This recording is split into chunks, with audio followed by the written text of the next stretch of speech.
Paksiw na pata ng baboy. Manamis-namis. Nadudurog ang taba. Natatanggal ang laman sa buto. Lasang-lasa niyo yung toyo, suka, tamis. Ang sarap nito. Sino bang aayaw? Sa paksiw na pata ng baboy. Yan ang ating lulutuin ngayon. Yung iba, kino-convert nila, pwedeng humba style, yung mga pork humba, pata. Ang gagawin natin ngayon, yung mga classic lang na paksiw na pata ng baboy. Pero, kada ako magpapaksiw ng pata ng baboy, hindi ko ba alam, gustong-gusto ko rin na may pritong saging na saba. Eto, ipiprito natin para on the side. Pag medyo may natira, pwede pang dessert yan. Bubudburan nyo lang ng konting asukal. Yan ang ating estilo pag tayo nagluluto ng paksiw na pata ng baboy. Okay, simulan natin. Magprito muna tayo ng saging. Then, pakita ko sa inyo kung paano diskarte ni Mambong dito sa pata ng baboy.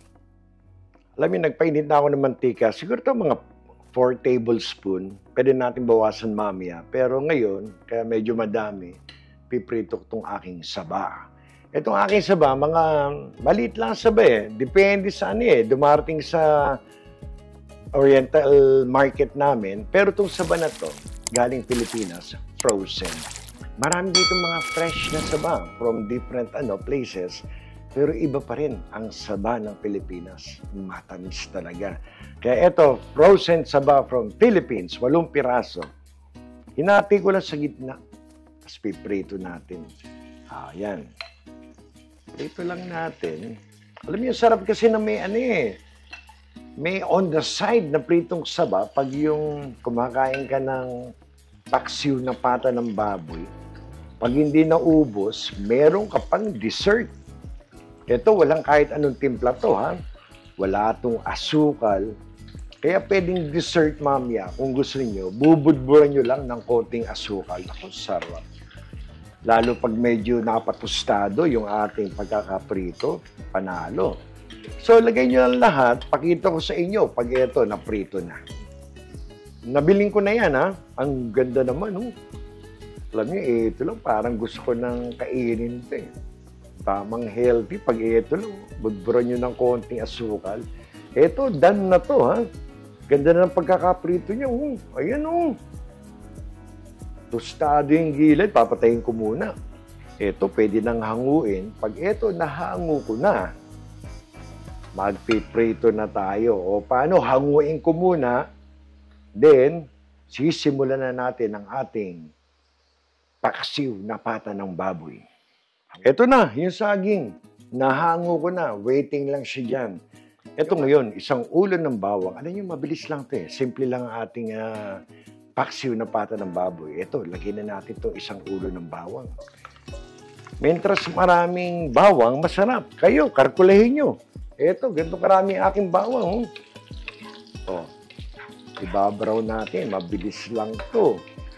Pagka-brown ito, maglalagay na tayo ng kano-anong ricadong pampasarap, pangpalinamnam. Bago mag-brown ng husto, susundutin ko na to ng black pepper na ground. Ito mga lang, 1 teaspoon siguro. Ayan, 1 teaspoon. Sarap yan. Lasa mo yung, teka muna, baka masunog, konting halo. Hindi naman. Tiglado lang, kagandahan lang. Yan, ganda Alam nyo, bukod sa aking ground black pepper, lalagyan ko pa ito ng whole pepper. Yan. Ganito karami. Kagandahan na yan. Igisa natin yan. I-roast natin yan. Ayan. Ayan, kita nyo, itong ating laurel, 2 piraso. I-roast na rin natin yan. Palabasin natin ang aroma. Ito na. Halo na. So, yan palang ginagawa natin. Yung ating bawang naman, parang wala pang 1 minuto. Nag-brown By the way, yung aking bawang, napansin nyo, nakagawian ko na. Pag akin niluluto, paksiw na pata ng baboy, pinipit-pit ko lang yung bawang. Areglado na sa akin yan. Lalagay ko na agad ng toyo. Ito ay 1 cup para sa ating 1.5 kilo na baboy. Ayan na ang tunog na hinihintay ko. 1 cup na toyo. Ang una nating magic word ay adobong. Yan ang una. Hintayin niyo yung pangalawa. Magic word, adobong. Hintayin niyo yung pangalawa. Para makapag-comment kayo, swak na kayo, pasok na kayo doon sa ating raffle ng Paulam ni Mambong. Ganda ng kulo, ha? Half cup na suka. O, yan, para kumulo din siya. Gusto kasi yung aking paksiw na pata. Matoyo, maasim, saka ako patatamisin. Malagkit-lagkit yung pinaka-sarsa, panalo. Okay, habang hinintay natin kumulo yung ating suka, susundutin ka na to. Itong ating oyster sauce. 1 tablespoon, Ibirahin ko ito na, 1 tablespoon. Konti pa. Ayan. Sarap yan. Sabay ito pa, ang ating Lea parents na Worcestershire sauce. Malapit na maubos na, pero meron pa ako isa. 1 teaspoon. Yan, 1 teaspoon. Para yung lasa nun. Talagang konting halo, pwede nang haluin yung suka. Kita nyo naman ang kulo ng ganda. Diyan natin pagugulong ang ating pata. Hayaan nating sipsipin lahat ng masarap na ricado na yan. Naalala nyo itong aking pata ng baboy? Harap at likod. Nung ako yung nagluto ng KBL. Hinati ko. Kasi nga, di ba, 3 kilo. Ito, 1.5 din. 1 kilahating kilo itong ating pata ng baboy na to. Ito po ay aking, tulad nung nasabi ko nun, ito yung aking napakuluan na. Tinapon ko yung unang kulo, inugasan ko yung laman, at pinakuluan ko uli siya ng another 20 minutes. So ito, naka-head start na ng 30, baka ito madali natin ng 45 minutes. Pagugulungin natin dito, bago natin lagyan ng tubig, hayaan ko na siya ay sumipsip. Etong pata na to, ito ay partes ng harapang pata. Yan. Kasi yung likod, hindi ganong kalaman. Itong malaki na to, ito ay harapan din. Kaya pinapakita ko lang sa inyo kung ano yung harap at likod. Ito na, mga likuran, no? Pero masarap yan. Yung mga likuran, yung mga litid-litid na ganyan, panalo yan, men. Okay, ilalagay natin dito. Then, pagugulungin natin, hayaan nating sumipsip na mga ricado natin. Hayaan mong lahat ng linamnam, sipsipin niya. Then, saka natin palalambutin. Ayan.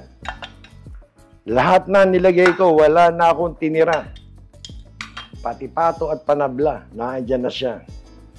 Ayan na. Okay.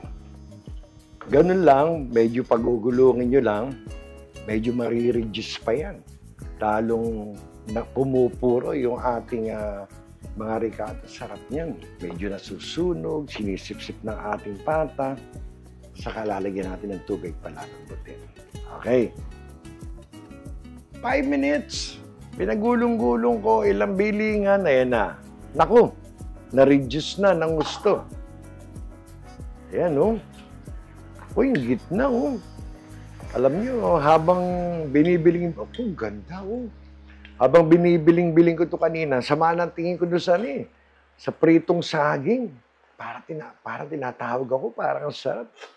Pero ito yung point ko sa inyo na hinayaan yung sipsipin yung purong dami ng mga sunog sa gilid ng kawali. Sarap niyan. Pag nilagyan natin ng ito na. Lagyan na natin ng tubig to.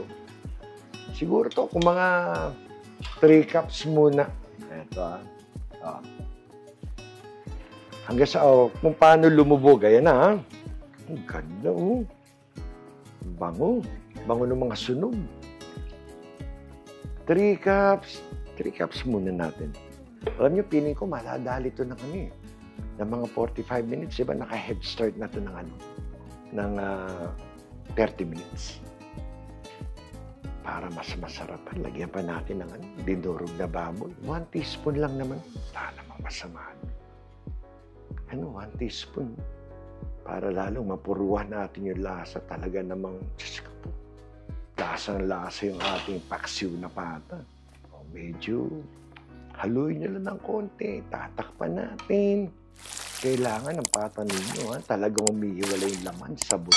Saka yung taba, nadudurog-durog. By the way, hindi ako naglagay ng star anise. Pwede rin kung gusto nyo ng star anise. Ilalagay ko to pag yung malapit na maluto. Ayoko naman sobrang ligis na yung aking banana blossom. So, bulaklak ng saging. Mamaya. Alam niyo, hindi ako nagluluto ng paksiw na pata pag walang bulaklak ng saging. Talagang kakaiba ang lasa niyan pag nilagay niyo. So, ngayon, eto na. Takpan natin. It could be 30 minutes, 45 minutes. Magkaiba tayo ng pata. Pwede ang pata limambong, madali lumambot. Pwede ang pata nyo, mas matigas o mas madali lumambot. Pakita ko sa inyo, pagbalik ko, kung ilang minuto natin pinalambot. 20 minutos. Kailangan kong chicken. Dahil, ilalagay ko na ang ating bulaklak ng saging. By the way, yung toyo na ginamit ko dito, yun ay less sodium, medyo matabang. Kaya I will suggest, ingat ng konti sa toyo kasi 1 cup agad yung nilagay natin.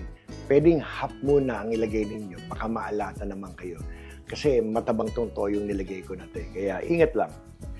Anyway, ayun na na-reduce na, gumagalaw na yung mga laman at tabayo, malapit na to.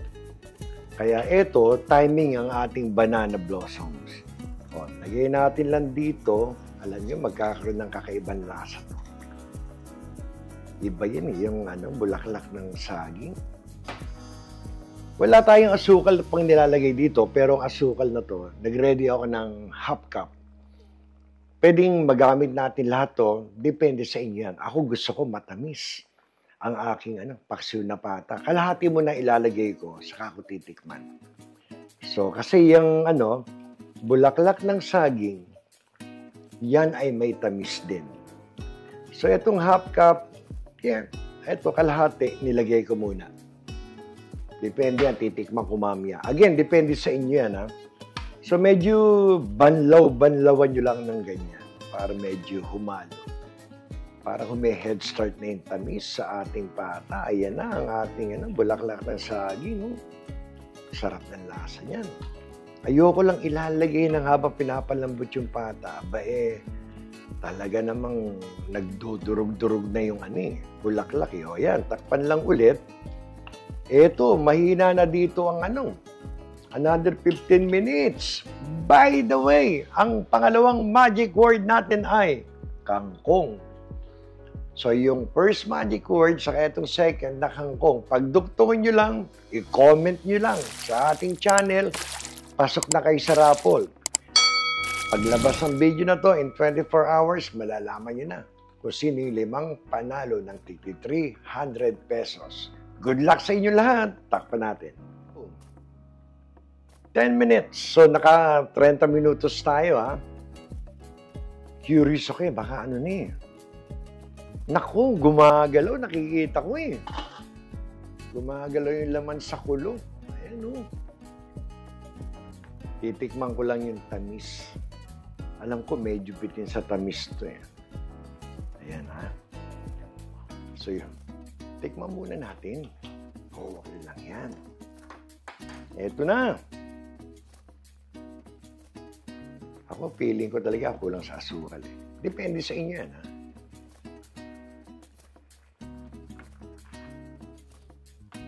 Swak yung toyo. Again, ingat sa toyo dahil itong aking toyo, light lang yan. Pero sa asukal, alam niyo, depende sa inyo to. Pero ako, bibirahin ko na to. Half cup ang nilagay natin. Lahat na yan.